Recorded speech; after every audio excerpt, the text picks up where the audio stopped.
আসসালামু আলাইকুম, সবাই কেমন আছেন? নতুন আরেকটা ভিডিওতে সবাইকে স্বাগত জানাই। আশা করি সবাই ভালো আছেন, সুস্থ আছেন।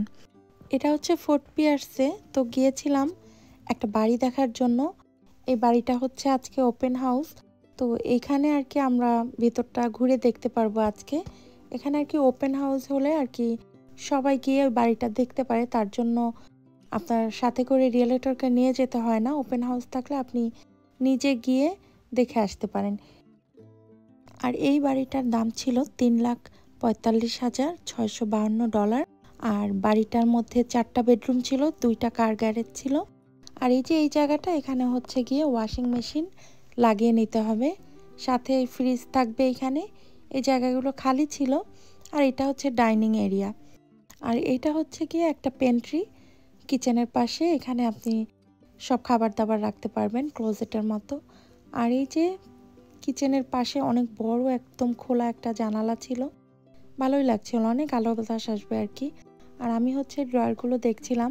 এই ক্যাবিনেটগুলো সাদা, অনেক যত্ন করে রাখতে হবে, কারণ আমাদের দেশীয় খাবার দাবারগুলো একটু তেল মশলার হয়। দেখা যায় এই ক্যাবিনেটগুলো একটু হলুদ রঙের হয়ে যায়। কারণ আমি যখন আগে ভাড়া বাসায় ছিলাম, প্রথম যখন এসেছি, তখন একটা কিচেন মানে 2টা ভাড়া বাসায় ছিলাম। একটা কিচেন ক্যাবিনেট ছিল একটু কাঠ কালারের, যেটা বলে, আর পরেরটা ছিল সাদা। তো কাঠ কালারের মানে ব্রাউন কালারের যেটা ছিল ওইটা মোটামুটি ভালো ছিল, কিন্তু এই যে হোয়াইট কালারের কিচেন ক্যাবিনেট যে বাসাটাতে ছিল, সেই বাসাটাতে বেশ ভালোই একটু হলুদ টলুদের ছিটা ছাটা এসে লেগেই যায় আর কি। তবে বাড়িটা খুব ভালো লাগছিল আমার কাছে। এই যে খোলামেলা পরিবেশ দেখতে পাচ্ছেন, পেছনে খুব সুন্দর একটা লেক ছিল। এই ভিউয়ের জন্যই হয়তোবা এই বাড়িটার দাম একটু বেশি হবে। আপনি বেডরুম থেকেই এই সুন্দর ভিউটা দেখতে পাবেন। বাড়ির পিছনে ব্যাকইয়ার্ডে বসে এই সুন্দর জায়গাটা বিকেলবেলা দেখবেন আর 1 কাপ চা খাবেন, খুবই ভালো লাগবে। এগুলো ছিল বাথরুম। আমি হচ্ছে ক্লোজেটগুলো খুলে দেখছিলাম। আর কিচেনে তো চুলা ছিল, সাথে মাইক্রোওয়েভ ছিল, সাথে ডিশওয়াশার ছিল। ফ্রিজটা নিতে হবে, আর সেই সাথে হচ্ছে ওই লন্ড্রি মেশিনগুলো কিনে নিতে হবে, মানে ড্রায়ার ওয়াশার এগুলো কিনতে হবে। আমরা যে বাড়ি কিনি, আমাদের বাড়িতেও হচ্ছে গিয়ে ড্রায়ার ওয়াশার কাপড় চোপড় ধোয়ার জন্য আমাদের নিজেদের লাগিয়ে নিতে হয়েছিল। তবে আমাদের বাড়িতে আর কি ফ্রিজটা ছিল, ডিশওয়াশার ছিল, তারপরে মাইক্রোওয়েভ ছিল, আর চুলাটা তো ওটা তো সব জায়গাতেই থাকে। কিন্তু এই বাসায় দেখলাম ফ্রিজটা রাখেনি, হয়তোবা ফ্রিজটা পরে দিতে পারে, কারণ এই জিনিসগুলো প্রতিটা বাড়িতেই দেয়া থাকে, নিজেদের কিনতে হয় না। অনেক বাসায় তো দেখি, যদি অনেকে একটু পুরানো বাড়ি কেনে, একটু ইউজ করা বাড়ি, 2-4 বছর বলেন বা 10 বছরের পুরনো বাড়ি, সেখানে তো ওই যে ওয়াশিং মেশিন, তারপরে ওয়াশার এগুলো থাকে। অনেক বাড়িতে আবার দেখি একটু আরেকটু পুরনো হলে ডিশওয়াশার থাকে না। তবে এখন যে নতুন যে বাড়িগুলো, সেখানে ডিশওয়াশার থাকে, সব কিছুই থাকে, শুধু কাপড় চোপড় ধোয়ার যে মেশিনটা ওইটা আর কি নিজেদের কিনে নিতে হয়। আমাদের কিনে নিতে হয়েছিল, হয়তো বা অন্য অন্য জায়গায় নাও থাকতে পারে, এক এক রকম বিল্ডার এক একভাবে বাড়িঘরগুলো তৈরি করে। তো ওই বাড়িটার দাম ছিল 3,65,652। আর এখন এই যে বাড়িটাতে এসেছি, এটার দাম আবার আরেকটু বেশি, প্রায় 4.5 লাখের মতো ছিল এই বাড়িটার দাম। কারণ এইটার ক্যাবিনেটটা ওই কিচেন ক্যাবিনেটের থেকে সুন্দর ছিল। এই কাউন্টারটা একদম মানে খুবই সুন্দর ছিল। আমার কাছে তো খুবই ভালো লেগেছিল এই বাড়ির ডিজাইনটা। ওই আগেরটার থেকে এই বাড়িটা খোলামেলাও ছিল, যদিও এটাও 4 বেডরুমের ছিল, 2টা বাথরুম ছিল, কিন্তু কিচেন ক্যাবিনেট বা অন্যান্য জিনিসগুলো খুবই সুন্দর ছিল। ওই বাসাটার থেকে এটা আপগ্রেডেড ছিল, এবং বাড়ির পিছনের জায়গাটাও ঠিক ওইরকমভাবেই লেক ভিউ ছিল, সুন্দর লাগছিল। দুটো বাড়ির ডিজাইনই সুন্দর, তবে ওই যে ভিতরের জিনিসপত্রগুলো যেগুলো দিয়ে আর কি কিচেন ক্যাবিনেট বা সব কিছু এসব তৈরি হয়, এইগুলোর উপরে ডিপেন্ড করে ঘরবাড়ির দাম একটু কম বেশি হয়। কারণ যেগুলো একটু দামি জিনিস দিয়ে তৈরি, সেগুলোর দাম একটু বেশি, তো বাড়ির দামটাও বাড়ে। আর কম দামি জিনিস হলে ওই কারণে বাড়ির দামটাও কমে। তো এখানে অনেকগুলো বাড়িতেই ওপেন হাউস চলছিল, একদম নতুন কমিউনিটি। দেখতেই পাচ্ছেন বাড়িঘরগুলো খুবই সুন্দর ছিল, এক একটা এক এক রকম ডিজাইনের ছিল। আর এগুলোকে বলে সিঙ্গেল হাউস। টাউন হাউসগুলো দেখা যায় একটার সাথে একটা লাগানো থাকে, এবং বেশিরভাগই দোতলা থাকে। আর সিঙ্গেল হাউসগুলো ঠিক এইভাবেই একটার পাশে আরেকটা একটু জায়গা নিয়ে ঘরবাড়িগুলো থাকে। এবং বেশিরভাগই এই যে একতলা বাড়িগুলো। তো এইখান থেকে যাচ্ছিলাম, বিশাল বড় কমিউনিটি নিয়ে মানে তৈরি হচ্ছিল এই কমিউনিটিটা, খুবই ভালো লাগছিল। এটার নাম হচ্ছে ওয়াটারস্টোন, এটা ফোর্ট পিয়ার্সে। তো এখান থেকে আমরা বের হয়ে গেলাম, একটা সুন্দর একটা জায়গায় যাব। এটাও হচ্ছে ফোর্ট পিয়ার্স জেট স্কি নামে পরিচিত। দেখতেই পাচ্ছেন একদম খুবই সুন্দর প্রাকৃতিক পরিবেশ, ভালোই লাগছিল। আর আকাশটাও একদম পরিষ্কার ছিল, খুবই সুন্দর আবহাওয়া ছিল। এই ধরনের আবহাওয়ায় আসলে বাইরে ঘুরতে গেলে ভালো লাগে। আমরা কয়েকজন মিলে গিয়েছিলাম, খুব সুন্দর জায়গাগুলো ছিল, ভালো লাগছিল ঘুরতে, ছেলেমেয়েরাও অনেক মজা করছিল। তো বাড়ির কথা যেটা বলছিলাম, এখন বাড়ির দাম কিন্তু অনেক বেশি। আসলে বাড়ির দাম না, এখন ইন্টারেস্ট রেটটা হচ্ছে অনেক বেশি। এই কারণে মনে হয় বাড়ির দামও অনেক বেশি, কারণ ইন্টারেস্ট রেটের কারণে ওই যে মর্গেজটা বেশি হয়ে যায়। এখন তো আমেরিকাতে সব কিছুর দামই বাড়তি, বাড়িঘরের দামও একটু বেশি, ট্যাক্স বেড়ে গিয়েছে, বাড়ির ট্যাক্স।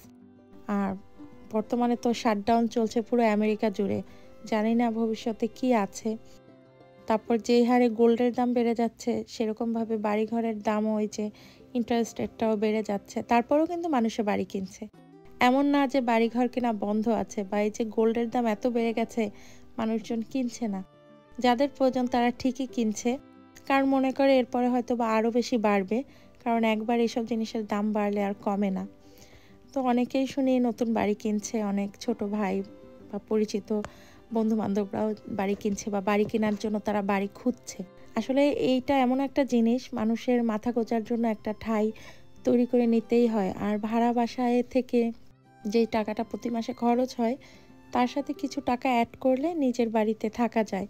একটা সময় পরে 15 বছর অথবা 30 বছর পরে বাড়িটা নিজের হয়ে যায়, যারা আর কি লোন করে বাড়ি নেয়। আর যাদের একটু বেশি টাকা দিয়ে বাড়ি কিনতে পারে, 20%-এ মর্গেজ দিয়ে, বা 20% টাকা, বা 30%, 40%, যে যত বেশি টাকা দিতে পারে মর্গেজটা একটু কম হয়। তো এই সুবিধার কারণে নিজের বাড়িতে থাকা যায়। আর নিজের বাড়িতে থাকার সুবিধা একটু অন্যরকমই, সেটা সিঙ্গেল হাউস হোক অথবা টাউন হাউস। তো সবাই আর কি বাড়ি কিনছে, দাম বেশি কম এটা আসলে থাকবেই, যার যার সামর্থ্য অনুযায়ী কিনে ফেলে। তো আমরাও এখানে দেখছিলাম, এলাকাটা বেশ শান্ত, সুন্দর, নিরিবিলি ছিল। আর এই যে এই জায়গাটাতে মানুষ স্কি করছিল এবং সাথে মাছ ধরছিল, এবং এর পাশেই ছিল খুব সুন্দর একটা বিচ, বিচের পাড়েও মানুষজন ছিল। আর এই যে এই জায়গাটা, এই যে বাংলায় আমরা বলি বেড়িবাঁধ, বেড়িবাঁধের উপর দিয়ে মানুষজন হাঁটছিল আর এই যে মাছ ধরছিল, খুব ভালো লাগছিল। তবে দুপুরবেলা অনেক রোদ ছিল, আমি খুব বেশি দূর হেঁটে যেতে পারিনি। এই যে এই পাশটাতে হচ্ছে সমুদ্র সৈকত, আর এই পাশ ধরে মানুষজন হেঁটে একদম অনেক দূর পর্যন্ত চলে যাচ্ছিল। আর একটু আগে দেখাচ্ছিলাম, এই পাথরগুলোর উপরে অনেক মানুষের নাম লেখা ছিল, ছবি ছিল। এই মানুষগুলো হচ্ছে এই পৃথিবীতে নেই, কিন্তু তাদের স্মৃতির উদ্দেশ্যে কিছু কথা লেখা ছিল এখানে। আর এই যে বসার জন্য জায়গা, আর একটু আগে দেখাচ্ছিলাম অনেক দূর পর্যন্ত চলে গিয়েছে এই রাস্তাটা। এবং ওই যে দূরে দেখতে পাচ্ছেন, ওই যে উল্টা দিকে, সামনের দিকে আমি একটু জুম করে দেখাচ্ছি, ওখানেও কিন্তু অনেক মানুষজন মাছ ধরছিল। এই পারে যেমন অনেক মানুষ ছিল, তেমনি অপর পারেও অনেক মানুষজন মাছ ধরছিল। আর এই পাশটা হচ্ছে সৈকত এরিয়া। আর এই যে দেখছেন কি সুন্দর স্কি করে যাচ্ছে, পানির মধ্যেও যেমন স্কি করে যাচ্ছে, এখানেও স্কেট করে মানুষজন পথ চলছে। এইটা চালানো দেখলে আমার খুব ভয় লাগে, মনে হচ্ছে গায়ের মধ্যে যদি এসে পড়ে। তবে যারা এগুলো চালাচ্ছে তারা কিন্তু খুব মানে সুন্দরভাবেই চালাচ্ছিল। আর ওই যে দেখছেন গল্প করছে মানুষজন এখানে বসে। আর সমুদ্রের পানিটা এত নীল ছিল, কারণ হচ্ছে ওই যে সূর্যের আলোটা, আকাশটা এত পরিষ্কার ছিল, পানিটাও খুব সুন্দর নীল ছিল। আর এই যে মানুষজন মাছ ধরছে, এখানে কিন্তু মাছ ধরতে গেলে আবার লাইসেন্স করতে হয়, মানে প্রতিটা জিনিসেই আপনাকে নিয়মের মধ্যে করে চলতে হবে। নিয়ম অনুযায়ী চললে এখানে সব কিছুই সহজ।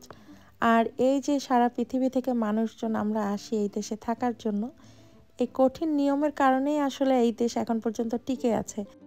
এই নিয়মগুলো, আইন কানুনগুলো যদি কঠিনভাবে প্রয়োগ না করা হতো, তাহলে মনে হয় এই দেশের যে কী অবস্থা হতো আসলে আমরা জানি না।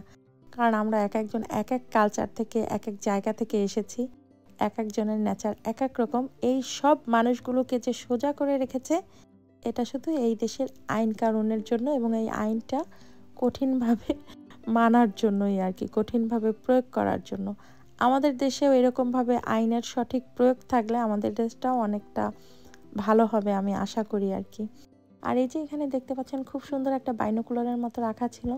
একজন বয়স্ক ভদ্র মহিলা, উনি হাঁটতে পারে না, তারপর দেখা যায় উনি ওই যে চেয়ারের মতো একটা নিয়ে হাঁটে, এই দেশে ওয়াকার, ওইটা নিয়ে হাঁটছিল। আর আমি হচ্ছে গিয়ে এখন ওখানে যেয়ে বসবো। আমি এই জায়গাটাকে মনে করছিলাম বসতে পারবো, কিন্তু না, এখানে দেখলাম মাছ ধরে এখানে এসে মাছগুলো পরিষ্কার করে। তো আমি এখানে বসবো না, ওই যে নিচে মাছের আঁশ পড়ে আছে। আর এই যে দেখছেন কি সুন্দর ছোট ছোট বোট নিয়ে মানুষজন এখান থেকে যাচ্ছে, স্পিড বোটের মতো আর কি। খুব সুন্দর একটা জায়গা ছিল, আমার বেশ ভালো লেগেছে। আর এই যে জুম করে দেখাচ্ছি, ওই যে ওই পারেও মানুষজন দাঁড়িয়ে আছে, মাছ ধরছে। কিন্তু আমরা যে পারে ছিলাম এই জায়গাটা ছিল একটু বেশি বড়, অনেক ভিতর পর্যন্ত, একদম লম্বা অনেকটা পথ ছিল। তো সবাই এসে মাছ ধরছে, কেউ এই যে বোট নিয়ে এখানে স্কি করছে, ভালোই লাগছিল। বাড়িও দেখলাম, নতুন একটা জায়গাও দেখলাম। আর এই যে ভদ্রলোক, উনি হচ্ছে ওনার ফ্যামিলির সবাইকে এখানে দোলনায় দোলাচ্ছিল। তো ভদ্রলোক আসলে, পুরুষ মানুষরা সবখানেই এইভাবে কাজ করতে হয়, তাদের জীবনটাই এমন, পরিবারের জন্য কষ্ট করতে হয়। তো আজকে অনেক ঘুরলাম, বাড়িঘরের অনেক গল্প করলাম। আর আমার এই গল্প শোনার জন্য আপনাদের সবাইকে অনেক ধন্যবাদ। সবাই ভালো থাকবেন, সুস্থ থাকবেন। আবার পরের একটা ভিডিওতে আপনাদের সাথে অনেক গল্প হবে। আর এই ভিডিওটা কেমন লাগলো জানাবেন, ভালো লাগলে একটা লাইক করে দেবেন। সবাই ভালো থাকবেন, আল্লাহ হাফিজ।